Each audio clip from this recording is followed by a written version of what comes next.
Hey guys, it's Dennis again with Gastic News. Here we are at Tate's in Lauderhill. Let's see what new comics Steve has for us today. First up, we got Transformers, the More Than Meets the Eye issue number 28, which is a tie-in to the Dawn of the Autobot series, where Megatron has, for some reason, decided that he wants to be an Autobot now. Doesn't really make sense to take one of the most iconic villains from the 80s and just, change of heart. Whatever. So I read it, kind of jumps all around over the place, goes 6 months earlier, 6 months forward, today, 6 months ago again, and it seems Megatron is now on trial for some crimes that he has committed. I won't give away too much. Me, personally, I love Megatron. I'm not really liking this new direction that they're taking so far, and I'm not too sure.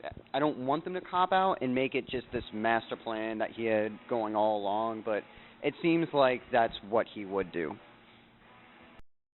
Next up on our list is the much-anticipated new Amazing Spider-Man #1, of course still being written by Dan Slott, where Peter Parker is back in action as Spidey himself.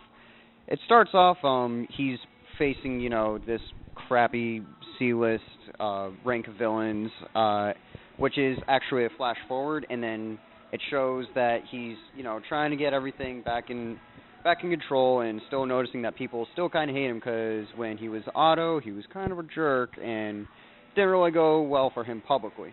There's a funny scene where J. Jonah Jameson is now ruined because of the whole Goblin attack, and he is doing the whole stereotypical drunk, depressed, I'm ruined scene, and he's like, I'm going to go back to the Bugle, and then he sees that a picture in the Bugle has made fun of him, and he's like, they're all traitors, and he's just doing the whole, I'm J. Jonah Jameson, I hate everything and everyone.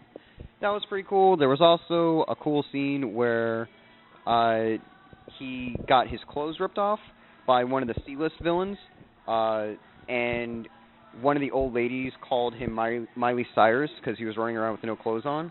Yeah, that was pretty interesting. I think that was the highlight of the book. Kind of sad, but yeah, we'll see how he's going to break the ice with Otto's girlfriend, Anna Maria, because she just found out that he's Spider-Man.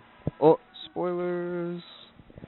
Alright, getting into some good stuff now. We got the second issue in Dan Slott's installment of the new Silver Surfer book.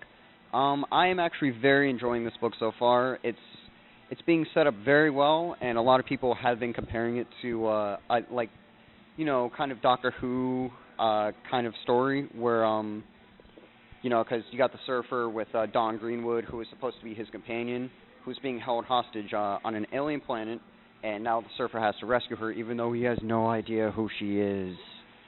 Mystery strange, I know. But keep reading, and you will find out. So will the Silver Surfer. I give this book a pretty good solid grade. Pick it up, give it a chance. And I saved the best for last. Guess what it is? Straight from the childhood, we got Dexter's Lab #1 from IDW. IDW is doing this thing where they're taking a lot of Cartoon Network classic cartoons, from our childhoods, and they're putting them in comic book format now. They've already been doing Samurai Jack for a while, and now we have Dexter's Lab.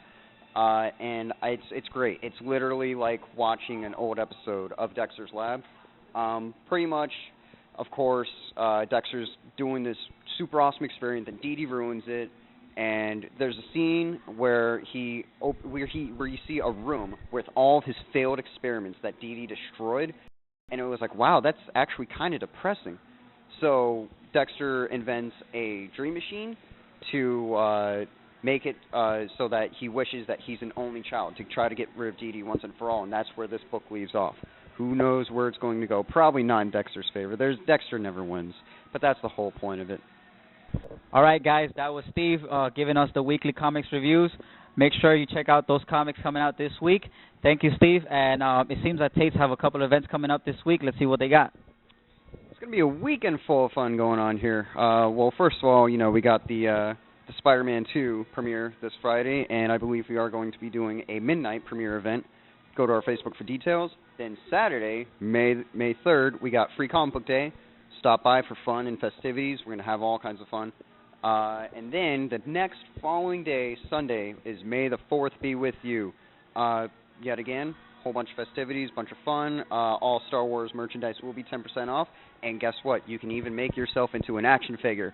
Want to know how? Come by and find out. All right, guys, thanks for watching. Make sure you like, comment, and subscribe to our Nerdgastic page. And make sure you also follow Tate's on their YouTube page at Tate's Comics. Thanks for watching.